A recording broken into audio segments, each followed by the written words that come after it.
इस वीडियो में हम जानेंगे रासायनिक अभिक्रियाओं के प्रकार में वियोजन अभिक्रिया क्या है, ऊष्माक्षेपी अभिक्रिया क्या है।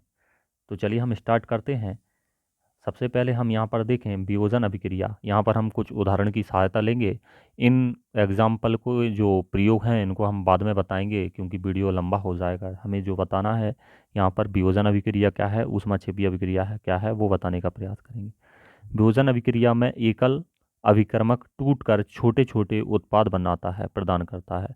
आप जैसे जानेंगे यहाँ पर कि जो अभिकारक होते हैं जो हमारे एक साइड इस वाली साइड होते हैं और जो एरो के बाद बनते हैं, तो यह 3-4 या फिर इससे ज़्यादा में भी टूट जाए, पहला प्लस दूसरा ऐसे करके बनते जाते हैं। तो वियोजन अभिक्रिया आप समझ चुके होंगे कि जो एकल अभिकर्मक है मीन्स एक अभिकर्मक है, एक रिएक्टेंट है, उसको तोड़कर बहुत सारे प्रोडक्ट, दैट मीन्स इसका अर्थ है कि उत्पाद, बहुत सारे उत्पाद बन रहे हैं। एक अभिकारक है और बहुत सारे उत्पाद बन रहे हैं।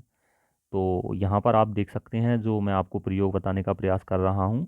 आप यहाँ पर देखें, जो फेरस सल्फेट है वह टूट रहा है फेरस ऑक्साइड में, साथ ही सल्फर डाइऑक्साइड में और सल्फर ट्राइऑक्साइड में। तो आप यहाँ पर देख सकते हैं 3 रूप में यहाँ पर टूटा है। इसको समझाने का के लिए मैं एक अलग वीडियो बनाऊंगा। वहीं हम दूसरा एग्जांपल यहाँ पर देखें, जो चूना पत्थर है हमारा कैल्शियम कार्बोनेट। तो यहाँ पर आप देख सकते हैं, और जो बिना बुझा चूना है और कार्बन डाइऑक्साइड उसमें यहाँ पर आपका बन रहा है, जो अभी आपने क्रिया देखी थी उसका उल्टा। तो आप यहाँ पर देख सकते हैं दो जो उत्पाद हैं उनमें टूट रहा है। तो दूसरा उदाहरण ये रहा। और एक चीज़ ध्यान रखना है कि इसमें ऊष्मा या फिर करंट दे के हम इनको तोड़ सकते हैं। आप तीसरा यहाँ पर देखें, जो एग्जाम्पल है मैंने आपको दिखाया है, यहाँ पर है लेड नाइट्रेट टूट रहा है ताप गर्म करने पर लेड ऑक्साइड में, और साथ ही नाइट्रेट, जो नाइट्रोजन ऑक्साइड डाइऑक्साइड है उसमें, और ऑक्सीजन में, 3 चीज़ों में यहाँ पर टूट रहा है। तो इसका वियोजन 3 चीज़ों में यहाँ पर हो रहा है। 3 आप यहाँ पर देख सकते हैं, पहला सॉलिड, फिर गैस और फिर गैस में हो रहा है। अगला एग्जाम्पल यहाँ पर देखें तो वाटर का जो वियोजन है वियोजन है डिकम्पोजिशन है, तो यहाँ पर एक देख सकते हैं हाइड्रोजन और ऑक्सीजन में हो रहा है।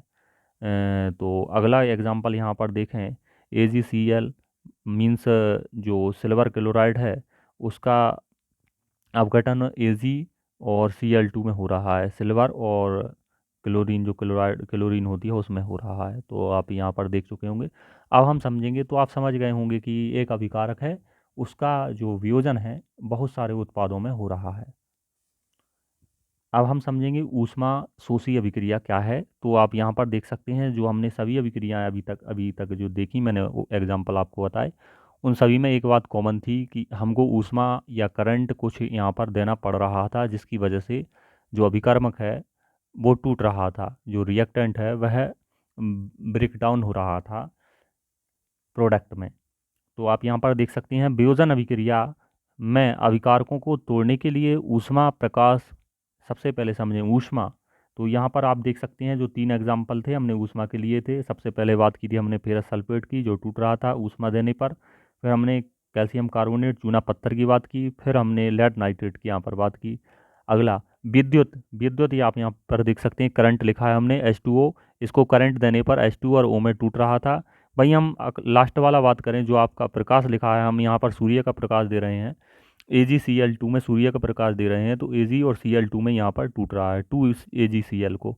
तो आप यहाँ पर देख सकते हैं ये आपके एग्जाम्पल रहे। इसका मीन्स है ऊष्मा प्रकाश या विद्युत ऊर्जा वियोजन अभिक्रिया में अभिकारकों को तोड़ने के लिए ऊष्मा प्रकाश या विद्युत ऊर्जा की आवश्यकता होती है। जिन अभिक्रियाओं में ऊर्जा अवशोषित होती है, दैट मीन्स यहाँ पर ऊर्जा का अवशोषण हो रहा है उसके बाद अभिक्रिया हो रही है, इन्हें ऊष्माक्षेपी अभिक्रियाएं कहते हैं, ऊष्मा शोषी अभिक्रियाएं कहते हैं। ध्यान रखना। धन्यवाद।